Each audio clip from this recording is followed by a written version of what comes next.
Hi friends, Siddaramaiah ವಿರುದ್ಧ FIR ದಾಖಲಿಸಿ ತನಿಖೆಗೆ ಕೋರ್ಟ್ ಆದೇಶ ಕೊಟ್ಟಿದೆ. ಇಂಥ ಸಿದ್ದರಾಮಯ್ಯ ಜೀವನದ ಕತೆ ನಿಮಗೆ ಗೊತ್ತಾ? ಸಿದ್ದರಾಮಯ್ಯ ಬೀಡಿ ಸಿಗರೆಟ್ ಸೇದಿದ್ರಾ? ಸಾಮಾನ್ಯ ಕುಟುಂಬದಲ್ಲಿ ಹುಟ್ಟಿದ ಸಿದ್ದು ಕುರುಬರ ಗಟ್ಟಿ ತಲೆ ಟಗರಾಗಿದ್ದು ಹೇಗೆ? ದೇವೇಗೌಡರ ಅಪ್ಪಟ ಶಿಷ್ಯರಾಗಿದ್ದ ಸಿದ್ದರಾಮಯ್ಯ ದೂರವಾಗಿದ್ದು ಯಾಕೆ?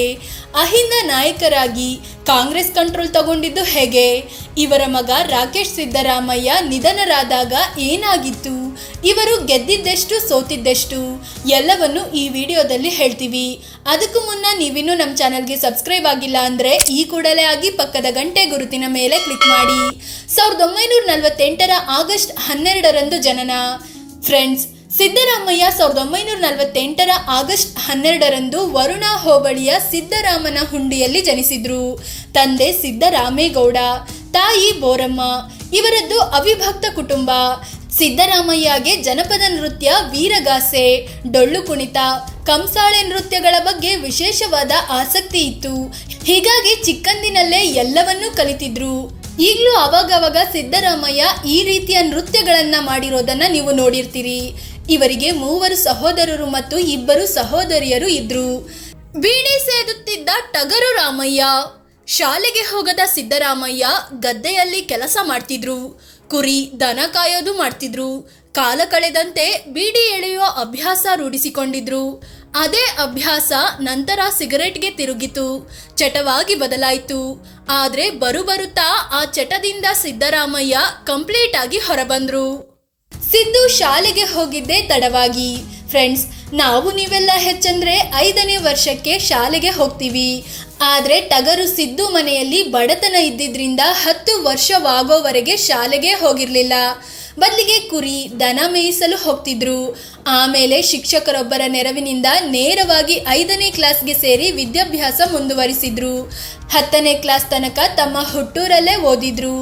ಆಮೇಲೆ ಮೈಸೂರಿನ ಯುವರಾಜ ಕಾಲೇಜಿನಲ್ಲಿ PUC ಮತ್ತು BSc ಓದಿದ್ರು. ನಂತರ ಮೈಸೂರು ವಿವಿಯಿಂದ ಕಾನೂನು ಪದವಿ ಪಡೆದು ಲಾಯರ್ ಆಗಿಬಿಟ್ರು. 1978ರವರೆಗೆ ಲಾಯರ್ ಆಗಿ ಕೆಲಸ ಕೂಡ ಮಾಡಿದ್ರು. ಲಾಯರ್ ಕೆಲಸಕ್ಕೆ ಟಾಟಾ, ರಾಜಕೀಯ ರಾರಾ.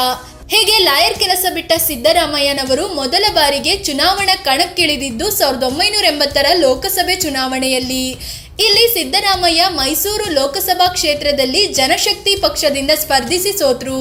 1983ರಲ್ಲಿ ಚಾಮುಂಡೇಶ್ವರಿ ವಿಧಾನಸಭೆ ಕ್ಷೇತ್ರದಲ್ಲಿ ಲೋಕದಳ ಪಕ್ಷದಿಂದ ಸ್ಪರ್ಧಿಸಿ ವಿಧಾನಸಭೆಗೆ ಪ್ರವೇಶಿಸಿದ್ರು. ಇದೇ ಗೆಲುವಿನಿಂದ ಸಿದ್ದರಾಮಯ್ಯ ಹಳೆ ಮೈಸೂರಿನಲ್ಲಿ ಫುಲ್ ಫೇಮಸ್ ಆದ್ರು. ಕನ್ನಡ ಕಾವಲು ಸಮಿತಿಯ ಅಧ್ಯಕ್ಷರೂ ಆದರು. ನಂತರ ಜನತಾ ಪಕ್ಷ ಸೇರಿ 1985ರಲ್ಲಿ ನಡೆದ ಮಧ್ಯಂತರ ಚುನಾವಣೆಯಲ್ಲಿ ಅದೇ ಕ್ಷೇತ್ರದಿಂದ ಗೆದ್ರು. ರಾಮಕೃಷ್ಣ ಹೆಗಡೆ ಸರ್ಕಾರದಲ್ಲಿ ಪಶುಸಂಗೋಪನೆ ಸಚಿವರಾದರು. ಆಮೇಲೆ 1989ರಲ್ಲಿ ನಡೆದ ಚುನಾವಣೆಯಲ್ಲಿ ಸಿದ್ದರಾಮಯ್ಯ ಸೋತು ಬಿಟ್ರು. ನಂತರ 1992ರಲ್ಲಿ ಸಿದ್ದರಾಮಯ್ಯರನ್ನು ಜನತಾ ಪಕ್ಷದ ರಾಜ್ಯ ಪ್ರಧಾನ ಕಾರ್ಯದರ್ಶಿಯಾಗಿ ನೇಮಿಸಲಾಯಿತು.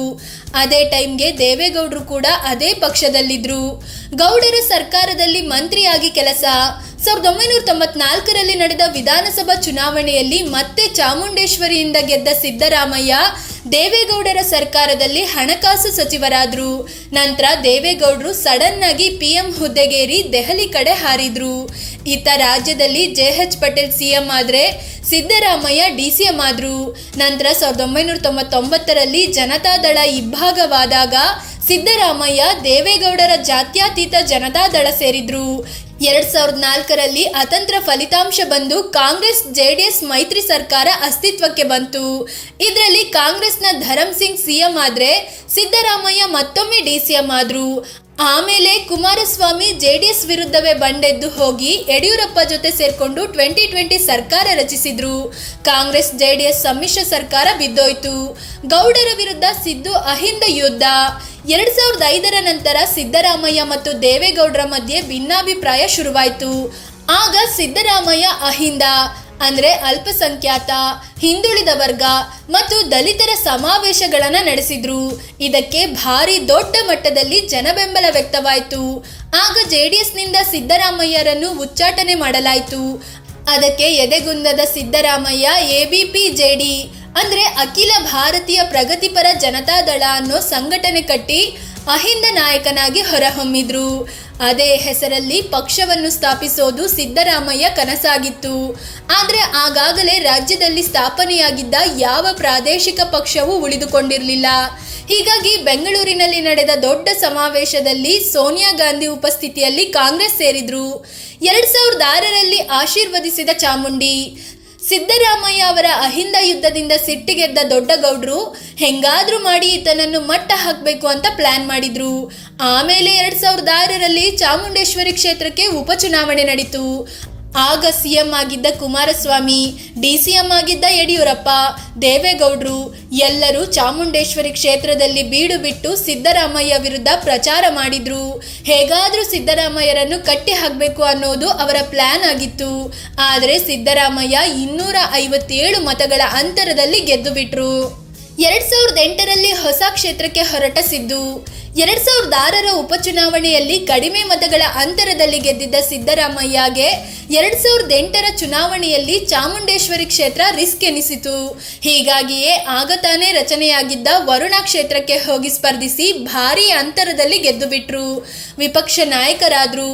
ಅಂದು ರಾಜ್ಯದಲ್ಲಿ ಹವಾ ಎಬ್ಬಿಸಿದ್ದ ಜನಾರ್ದನ ರೆಡ್ಡಿ ವಿಧಾನಸಭೆಯಲ್ಲಿ ಮಾತನಾಡುತ್ತಾ ಸಿದ್ದರಾಮಯ್ಯನವರೇ ಬಳ್ಳಾರಿಗೆ ಬನ್ನಿ ನೋಡ್ಕೋತೀವಿ ಅಂತ ಹೇಳಿದ್ರು.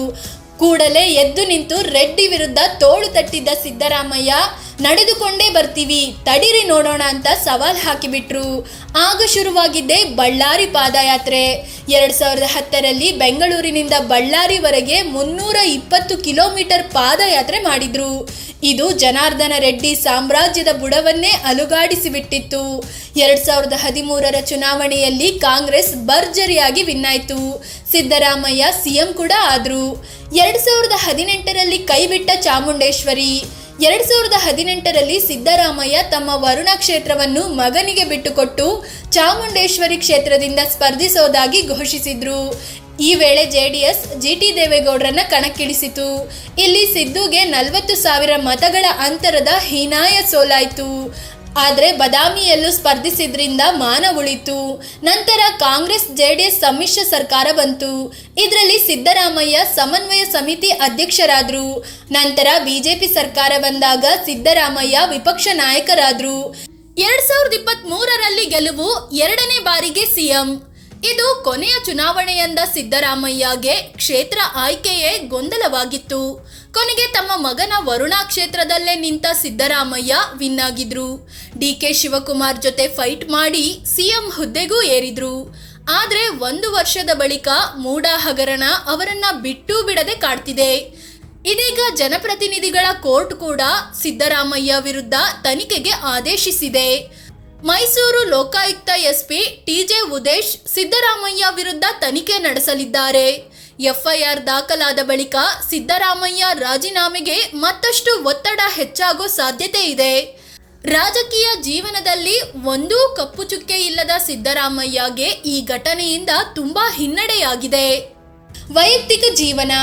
ಇವರು ಪಾರ್ವತಿ ಅನ್ನೋರನ್ನ ಮದುವೆ ಆಗಿದ್ದಾರೆ. ರಾಕೇಶ್ ಮತ್ತು ಯತೀಂದ್ರ ಅನ್ನೋ ಮಕ್ಕಳಿದ್ರು.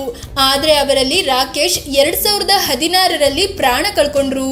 ಬೆಲ್ಜಿಯಂ ಪ್ರವಾಸದಲ್ಲಿದ್ದ ಅವರು ಟುಮಾರೋ ಲ್ಯಾಂಡ್ ಅನ್ನೋ ಫೆಸ್ಟಿವಲ್ನಲ್ಲಿ ಭಾಗಿಯಾಗಿದ್ರು. ಆದರೆ ಹಿಂದೊಮ್ಮೆ ನಡೆದಿದ್ದ ಅಪಘಾತದಲ್ಲಿ ಪ್ಯಾಂಕ್ರಿಯಾಸ್ ಸಮಸ್ಯೆಯಾಗಿತ್ತು.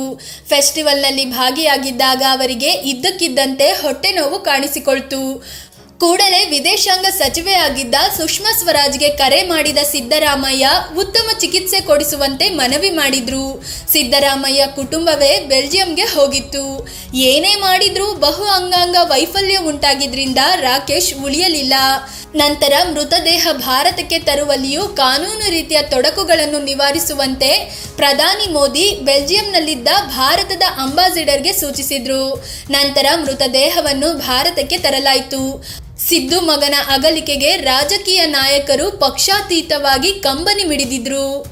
ಮಗ ರಾಕೇಶ್ ನಿಧನ ಸಿದ್ದರಾಮಯ್ಯರಿಗೆ ಹಳೆ ಮೈಸೂರು ಭಾಗದಲ್ಲಿದ್ದ ಶಕ್ತಿ ಕಡಿಮೆ ಆಗುವಂತೆ ಮಾಡಿತು. ಹೀಗಾಗಿ ತಮ್ಮ ಉತ್ತರಾಧಿಕಾರಿಯಾಗಿ ಯತೀಂದ್ರರನ್ನು ಬೆಳೆಸ್ತಿದ್ದಾರೆ ಸಿದ್ದರಾಮಯ್ಯ. 2018ರಲ್ಲಿ ವರುಣಾದಲ್ಲಿ ನಿಂತಿದ್ದ ಯತೀಂದ್ರ ಸಿದ್ದರಾಮಯ್ಯ ವಿನ್ ಕೂಡ ಆಗಿದ್ರು.